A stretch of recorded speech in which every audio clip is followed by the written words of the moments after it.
You're in a conversation with someone, maybe a partner, a boss, a parent, and you bring up something that bothered you, something that they said or did. You remember it clearly, and you've been thinking about it, and now you've mustered up the courage to finally bring it up. So then you ask them to talk, and then you tell them about how you feel about what they said or did. Then they say, "You're remembering it wrong," or "You're being too sensitive," or "I didn't say it like that." So then you walk away from that conversation questioning your own memory. You wonder if maybe you did get it wrong, and you apologize, and you go home. You replay the moment in your head and you try to figure out which version is real. If this has happened to you, there's a name for it. It's called gaslighting. I'm Daniel Yee. I'm a clinical psychology student at Notre Dame de Namur University in Belmont, California. And this channel is for people who want to heal through psychology and self awareness. Today, I want to walk you through what is gaslighting and how it works and the marks that it leaves on your psyche. What is gaslighting?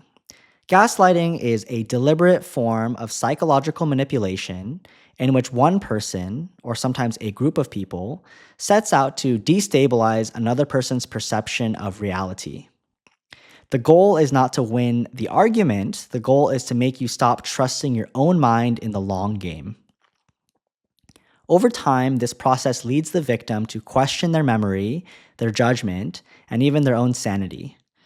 And once that happens, once you stop trusting your own perception, you have to rely on someone else's version of events to know what's real. That person is going to be the person who's doing the gaslighting. The abuser has become the only source of reliable information and reality. And so the victim, disoriented, doubting themselves, is unable to trust what they remember, and they have no choice but to defer to the abuser. The term comes from a 1944 movie called Gaslight, where a husband systematically manipulates his wife into believing that she's losing her mind. He moves objects in the house around and he tells her that she's imagining it. He dims the gas lights and insists that they haven't changed. By the end, she can't tell what's real and what isn't. The film is fiction, but it happens in homes, relationships, families, and workplaces every single day.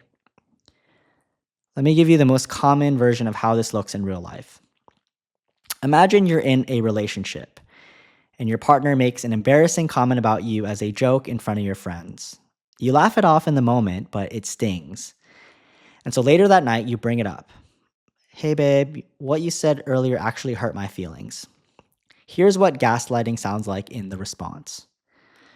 What are you talking about? I didn't say it exactly like that." So you insist and you quote them, you tell them exactly what they said, but they tell you, "Oh, you must have misheard it." So you push a little harder and then they sigh and now they're frustrated with you. And they say, "You always do this. You take everything so personally. It was just a joke and you're making it into this big, huge thing. Honestly, I'm tired of this." And then they walk away from the conversation. So the conversation has now been flipped. You came in to talk about how the comment hurt you, but you're leaving the conversation feeling like you're the problem. You're too sensitive. You're the one overreacting. You're the one who misremembered.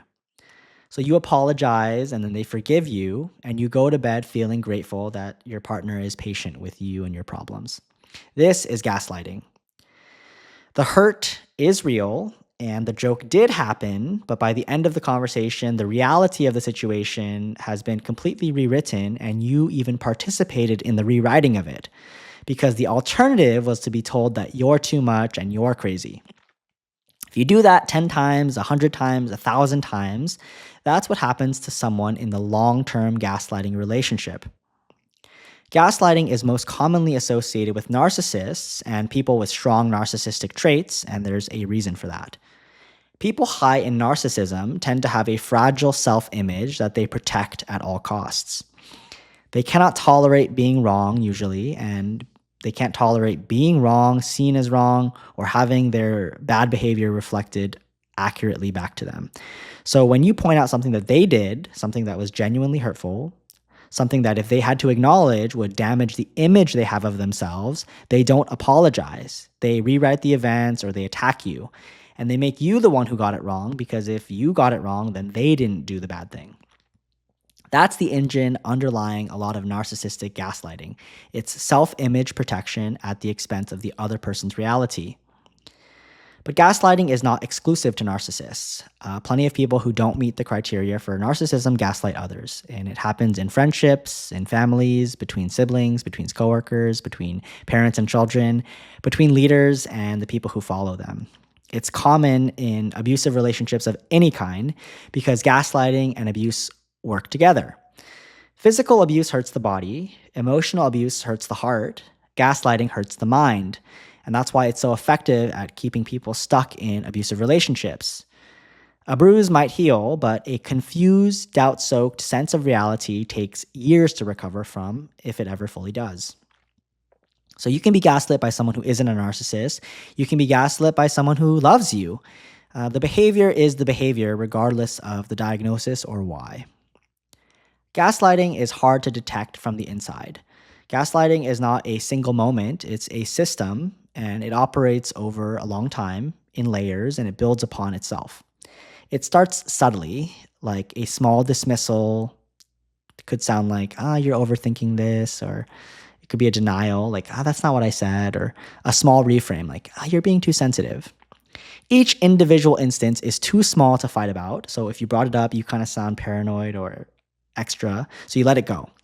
But the small instances accumulate, and while they're accumulating, they're doing something to you. They're slowly eroding your confidence in your own perception. Each time you let one of those small reframes go, you've trained yourself a little bit to defer to the other person's version of reality. And then it escalates. The denials get bigger, the reframes get more aggressive. And now they're not just saying you're overreacting, they're saying that you have a problem, that you're not stable, and that you cannot be trusted with your emotions. By this point, you've been primed for months or years to believe them. And this is what is meant by systemic gaslighting. The abuser is not just lying about a single event, they're constructing an entirely alternative reality about you and about them and about what's happening between you, and they're slowly moving you into that new reality. And the end state, which I've seen play out, is a person who genuinely cannot tell what's real anymore, who has to call their friends and call their therapists after every fight just to ask, did this actually happen this way, or am I crazy? I know someone who has lost so much trust in their own mind that they have to outsource their reality to other people just to function. That damage is real, and it produces symptoms that looks indistinguishable from complex trauma. This is like chronic self-doubt, anxiety, shame, paralysis in decision-making, dissociation. The person becomes a shell of who they used to be, and often they cannot articulate why. One of the things that makes gaslighting so hard to recognize is that it doesn't show up as just one move. It shows up as a small repertoire of moves used interchangeably, often within the same conversation. Once you know what they look like, you start to see them everywhere, in your own past, in your relationships, or in relationships you've watched from the outside. Sometimes the things that you yourself say. Here are the most common ones. Number one is denial. Denial is the simplest and most direct tactic. It sounds like that never happened. You bring up something that occurred, and the person tells you that it didn't happen, and they erase it from shared reality. So the event that you're trying to talk about gets treated as something that you invented. If you've ever sat across someone who insists that something that you remember simply didn't take place, you know how disorienting or confusing this is. You either have to start doubting yourself or you have to escalate to try to prove that it happened, which then becomes evidence that you're obsessive or that you're stuck on it or you're extra. Either way, you lose. Number two is minimization. Examples are when they say, okay, you're overreacting, or it wasn't that big of a deal, or you're making this into something that it shouldn't be. The event isn't denied here. Your response to the event is. Your hurt is too much, your anger is too much, your sadness is too much. The implicit message is that the problem isn't with what they did, but it's with how you're reacting to it. And if you were a more reasonable person, none of this would be happening. Over time, this teaches you to distrust your own emotions, so you stop bringing things up, because every time you do, your reaction becomes the problem. Number three is countering. You always forget things, or your memory's bad, or you misremember things all the time.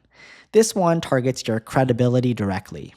Instead of arguing about whether the event happened, the gaslighter attacks your ability to remember it accurately at all. Over months or years, this conditions you to assume that any conflict between your memory and their memory must be your memory failing. The deeply manipulative version of this is when the gaslighter has a better memory than you or better than average memory, and they convince you that your normal average memory is broken or unreliable. Number 4 is stonewalling. They'll say, I'm not having this conversation right now, or I don't know what you're talking about, or there's nothing to discuss, or this isn't productive. This is a refusal to engage at all. You bring something up, then they go silent, or they walk away, or they shut you down with a dismissive line like, how does talking help this? So the issue that you needed to address just has nowhere to go. And so you sit there alone, and the cumulative effect is that you're isolated and you learn that there's no use bringing things up, which is what the abuser wants, that you don't bring things up anymore to them or to anyone else. Number 5 is diverting. They'll say, you're imagining things, you're being paranoid, or you always do this. The conversation started about something that they did, but now suddenly the conversation is about something that's wrong with you. So your supposed flaws become the topic, your insecurity, your jealousy, your sensitivity, your past. The original issue gets buried under a pile of accusations about who you are.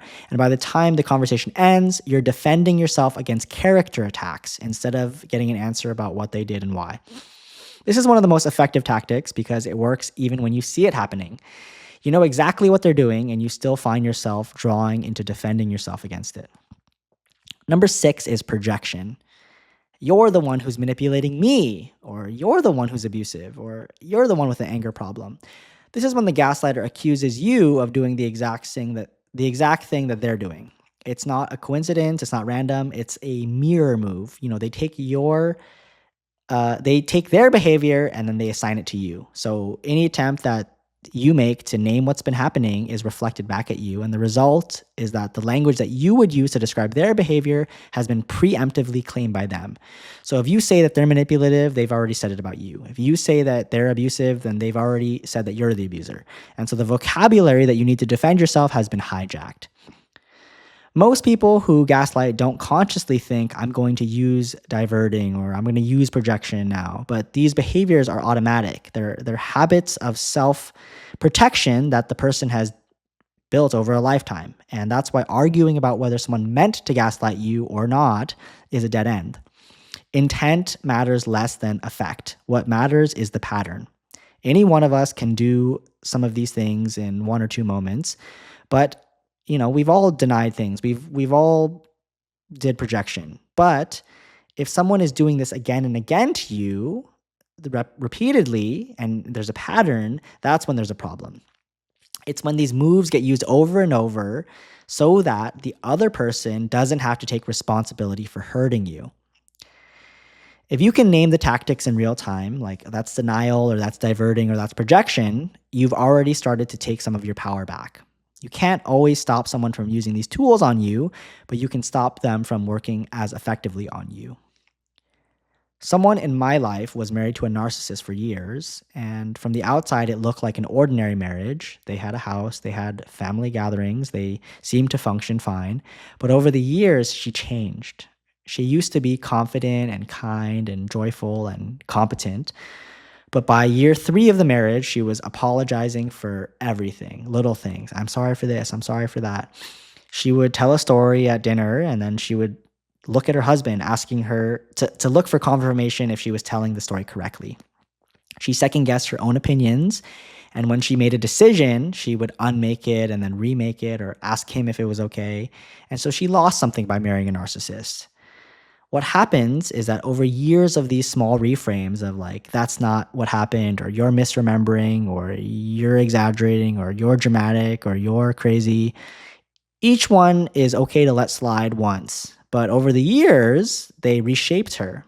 When she finally left, the recovery took years, and she still is processing it to this day. Because what she had to rebuild wasn't just her life. It was her ability to trust her own mind again. The architecture of her own perception had been worn down so completely that she has to relearn how to do things, how to know things, how to trust herself. And that's what gaslighting does. That's the cost of being with an abuser. And that's why I think it's so important to be able to name it, identify it, and understand what it is, because the longer it goes on undetected, the deeper the damage gets. If you're not sure whether what's happening to you qualifies as gaslighting, here are some of the signs. Number one is you feel frequently confused after conversations with this person. You walk away unsure of what just happened, even when you came in with a clear sense of what you wanted to say. Number two is you find yourself apologizing a lot more than you used to, and a lot more than what feels right or appropriate, even when things are not your fault. Number three is that you've started prefacing your own statements with disclaimers like, I might be wrong about this, or this might just be me, but. So you've stopped trusting your own observations that you can't even state your opinions plainly. Number four is you feel the need to record conversations or save text messages just so that you have proof of what was said, because your experience has taught you that what was said will be denied later. Number five is you feel like a different person around this individual than around everyone else.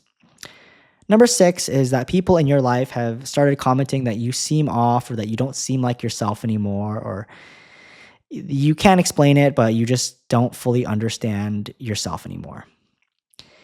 Number seven is you're wondering if you're losing your mind or you're crazy. If multiple things on this list resonated with you, that's serious. It doesn't mean that you're being gaslit necessarily, but it's worth examining, ideally with someone who is outside the situation who can help you see it clearly. I want to leave you with a few things that I've seen help people who are coming out of gaslighting or who are still in a gaslighting situation. The first is documentation. You have to write things down.